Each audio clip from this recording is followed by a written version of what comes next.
আসাদুল্লাহ ওয়াইসি সাহেব আমার বড় ভাই, এছাড়াও রাজ্যের অবজারভার অ্যাডভোকেট আদিল হাসান, এছাড়াও আমাদের রাম জনতা উন্নয়ন পার্টির অনেক কন্টেস্টিং ক্যান্ডিডেট, অর্থাৎ আগামী দিনে 23শে এপ্রিল এবং 29শে এপ্রিল যে বাংলার নির্বাচন হতে যাচ্ছে, সেই নির্বাচনে আজকে যারা আপনারা মনে করছেন এই নওদার ডুবতলা ময়দানে একটা জমির উপরে আমরা যে সভা করেছি, সেই সভার আয়োজন যিনি সাইফুল ইসলাম নওদা ব্লকের আম জনতা উন্নয়ন পার্টির ব্লক সভাপতি, এছাড়াও তার শাখা সংগঠনের যারা দায়িত্ব আছে, সকলকে আমি আমার ব্যক্তিগতভাবে পার্টির পক্ষ থেকে হার্দিক অভিনন্দন জানাই, ধন্যবাদ জানাই, সালাম জানাই, অভিনন্দন জানাই। আমাদের অনেক ক্যান্ডিডেট রয়েছে মঞ্চে, যারা আগামী বিধানসভায় কেউ বেহালা, কেউ রানীনগর, কেউ বেলডাঙ্গা। আমি নিজে কন্টেস্ট করছি। আপনারা জানেন যে আমার পুরোনো কেন্দ্র জন্মলগ্ন থেকে যেখানে জন্মিয়েছিলাম, সেই 70 রেজিনগর বিধানসভায় 2011 সালে আমি কংগ্রেসের প্রার্থী রূপে নির্বাচিত হয়েছিলাম। অনেক তর্ক বিতর্ক, অনেক সমালোচনা, অনেক আঘাত সহ্য করে আবার আজকে 2026 সালের নির্বাচনে এমন একটা সন্ধিক্ষণে এসে পৌঁছেছি। আজকে আমি একটা দলের কর্ণধার হয়ে সক্রিয় আসাদুল্লাহ ওয়াইসি সাহেবকে সঙ্গে পেয়েছি। তার জন্য আমি ওনাকে ব্যক্তিগতভাবে সালাম জানাই, আদাব জানাই, অভিনন্দন জানাই।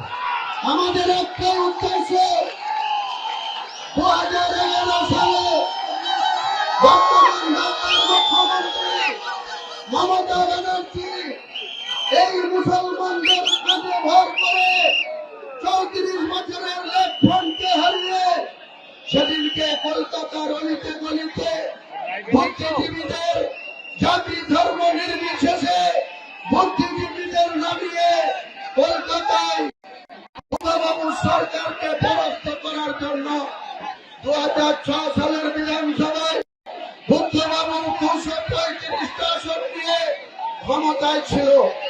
2004 সালের লোকসভায় মমতা বন্দ্যোপাধ্যায় একা মেম্বার অফ পার্লামেন্ট ছিল, 35টা বামফ্রন্টের এমপি ছিল। আর 2009 সালে এসে মমতা ব্যানার্জি 1 থেকে 19টা এমপিতে জয়লাভ করেছিল। 2006 সালের বিধানসভায় 235টা আসন নিয়ে বুদ্ধবাবুর সরকার চলছিল। মাত্র 42টা আসন নিয়ে জেল খাটা আসামি 3 বছর ধরে চাকরি বিক্রি করে জেল খেটেছিল পার্থ চট্টোপাধ্যায়।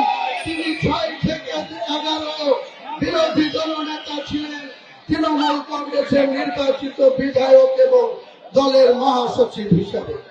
পরবর্তীকালে বাংলার মানুষ যখন 1977 সালে সিদ্ধার্থ শঙ্কর রায়কে পরাজয় ঘটিয়ে, কংগ্রেসকে পরাজয় ঘটিয়ে জ্যোতিবাবুর নেতৃত্বে, প্রমোদ দাশগুপ্ত, শরৎ মুখার্জিদের নেতৃত্বে যেদিন সিপিএম কে ক্ষমতায় এনেছিল, প্রথম 10 বছর জ্যোতিবাবুর নেতৃত্বে সাধারণ মানুষের অনেক কাজ করেছিল।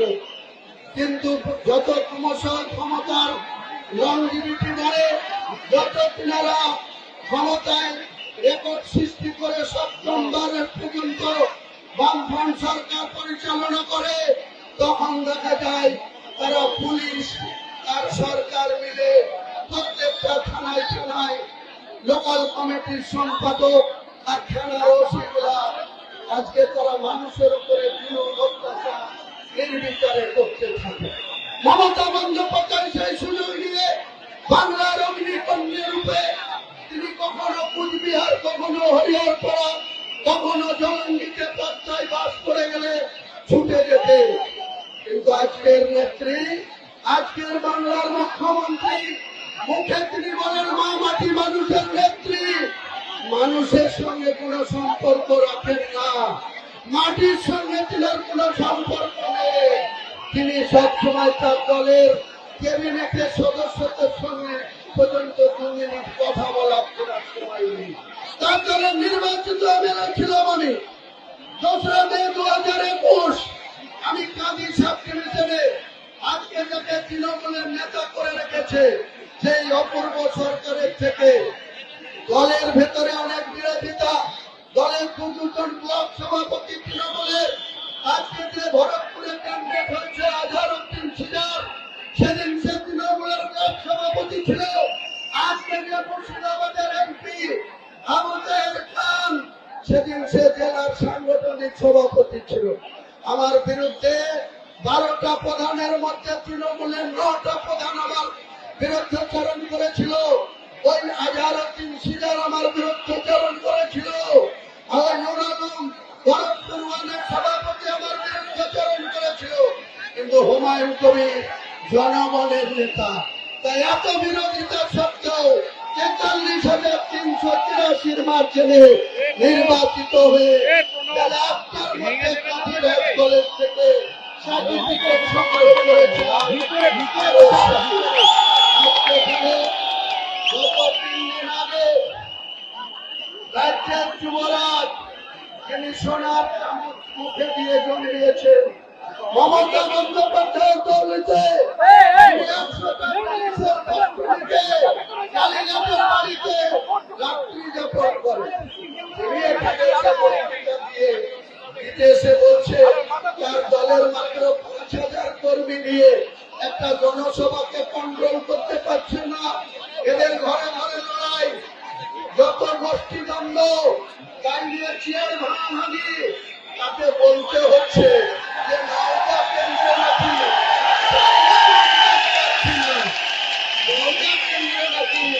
অভিষেক নিতে পারছি। আমার খুব আনন্দ হচ্ছে যে আমি আগামী দিনে অভিষেক বন্দ্যোপাধ্যায়কে নওগাঁ কেন্দ্রে ভোটে হারাবো।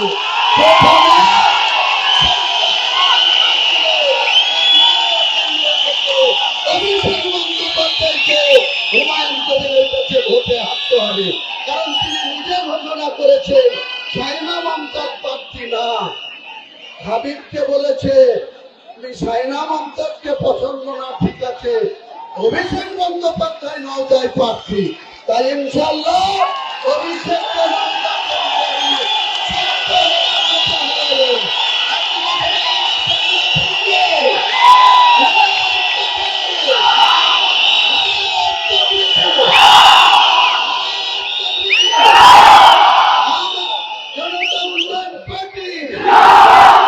আমাদের ভিডিও ভালো লাগলে লাইক এবং শেয়ার করুন। কমেন্ট সেকশনে গিয়ে জানান আপনাদের মতামত। আরও ভিডিও পেতে আমাদের চ্যানেল সাবস্ক্রাইব করুন এবং প্রতি মুহূর্তে খবরের আপডেট পেতে প্রেস করুন বেল আইকন।